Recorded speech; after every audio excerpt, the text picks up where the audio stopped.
Hello and welcome to the Content Show, episode 19. Who would have thought we'd make it? Today we're talking about blogging and successful tips for blogging. Blogging still is the mainstay of most brands' content marketing. In fact, 86% of brands have blogs as their principal form of content communication. Today we're welcoming a new guest on the Content Show, Michelle Chong, who's Click to View's Editorial Content Director. Welcome, Michelle. Hi. And our regular guest, Artur, Singapore's most famous Russian comedian and Click to View's scripted and animated content director. Hello, everyone. Welcome, Michelle. Welcome to the Cool Club. So, kicking off with the first tip for successful blogging, and that is to make it newsworthy, which by that we mean make it interesting, make it current, put the most important, most interesting piece of content first. That's a foolproof way of engaging with your audience. Yep. And I think when you're targeting newsworthy topics, then your readers get engaged too. They see the topics and then they know that your brand is keeping up with the latest news. And I guess you can also use the other journalist technique of the covering the basics of who, when, how, why, and that will help you to provide the necessary information. The second tip is to keep your tone conversational. It's also equally important to use familiar language that they're comfortable with, avoid buzzwords, explain things. Not everyone is going to understand an acronym. Even if you're using a well-known acronym, it always pays to spell it out.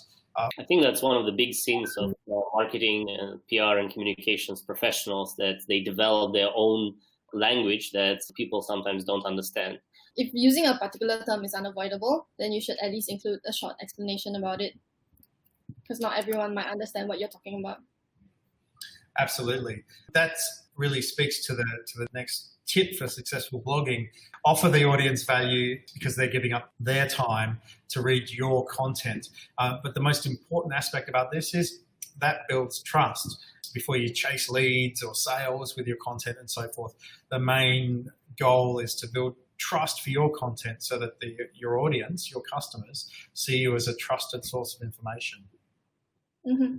And that also includes doing regular fact checks for your blogs so that your readers can see that you've really put in effort and you are an authority on the topic. And trust is a long-term investment, so it's important to be consistent, especially in B2B marketing. I think there are at least 7-8 pieces of content that audiences usually consume before they even decide to reach out to you. The next tip is to use data to inspire your stories. We're in a data-driven world. Data can be the source of a story, but it also can help explain a concept. If you're presenting raw facts, the science shows that most of your readers are going to switch off. But if you're showing patterns through the data and then adding that into the flow of your story, that will help drive the interest and the engagement to what you're talking about. Data definitely helps to build trust, that what we were talking about. And I guess data, again, can be presented in an interesting way. You can find some interesting analogies like the sizes of football fields or swimming pools. And also you can humanize one data point with some personal anecdote or the story of one specific person, because that will stick around and resonate with audiences much better.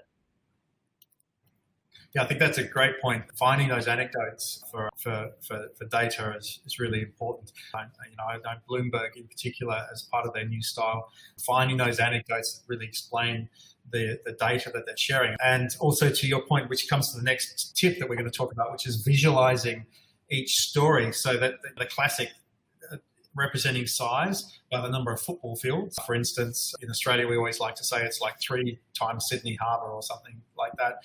But then you can also visualize it in terms of, say, a graphic which represents the data. So images, photography, extremely important. One of the things that seems to get missed out a lot in blogs these days is put in a headshot. If you're talking about somebody or quoting somebody, get them to send a headshot so that you can see them, so you can understand who that person is. And I think when you put visuals there, it's easier for the reader to scan the blog. They know what it's about. And then when you have an infographic, it makes it easy for them to share with other people too. Absolutely. Scannability is something that we don't often think about. So you kind of need to tell a story with the headline, the images, and then the subheadings. And a reader might not engage any more than that, but you still want to offer a level of value to that reader by trying to tell the story as well as you can. Which comes to the next point, which is prompt readers to take action. This is a fairly straightforward thing. And at this point, I would like to say, please hit subscribe to our channel. We're going to talk about lots of interesting things all the time. Give us a thumbs up, because check out the blog post, which has all the detail about our tips for blogging, much more than you're going to hear here. Now that I've given you that call to action, I hope you understand why it's so important. Yes, if it's a bit more sales-driven piece, probably somewhere there should be call to action and invitation to check your products or contact your sales representatives. If in the end you don't give them a very clear call to action, they might just like, okay, that was nice time to spend my afternoon, and then they just disappear. And you owe your readers a service to give them something more. Even, it doesn't have to be your own, even if it's just a link to somebody else's content that explains it in more detail. And through that, you'll get data about how well your article performed. You know, how many people of the people that read your article click through. The next tip is to check out your competition. I think it's just really important to understand what your competition is doing, be mindful of them. I think if they are worthy competitors also, there will always be aspects that you can look at and see what they are doing different from you, or like different perspectives that they are offering. And it can be sort of a reflection to yourself, so in your brand.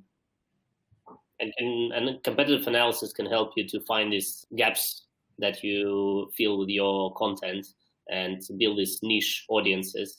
But again, at the end of the day, you have to focus on your viewers and your audiences and your clients first. And that's the main competition. It's with yourself for the attention of your audience. Exactly.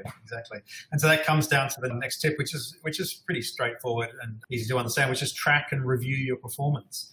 The thing I would point to here is there's endless amount of data points that you can look at for your blog, and especially if you're new to this and starting out, pick one or two. Pick the key metrics, like how many people are reading it. It can become overwhelming having too many data points and distract you from the main ones, which is how many viewers you've got.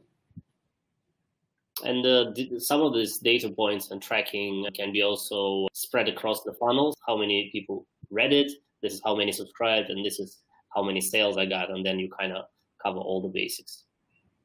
From an editorial perspective also, I think looking at these metrics will also tell you what your audience is actually interested in. For example, like the topics or which blogs, for example, would be better to have in the future. Great point, Michelle. That's it's understanding what your audience wants. It helps guide your content calendar.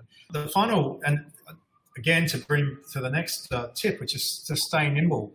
So you need to be ready to move and shift with your audience and the story. To Michelle's earlier point, be nimble and follow where the audience is interested in, as long as it's still achieving your goals as a business.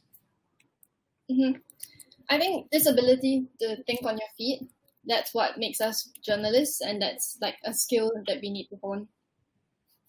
Absolutely. And I think from the agility and the overall content production, like multimedia approach, is just the same way you're not obliged to stick to one story, you're also not obliged to stick to one content format. Be flexible, and when you're on a bigger, longer contracts and retainers with a lot of trust between the parties, that's where all these kind of flexible approaches can really benefit you. Well, thank you very much, guys. And thank you for watching. I hope you're much more enlightened about blogging now, our successful tips for successful blogging. Thanks, Michelle. I hope this was not too traumatizing for you. It's been a good experience. Thanks for having me. And thank you, as ever, Artur. Thank you very much. And thank you for watching. That was episode 19 of The Content Show. Who would have thought we'd make it?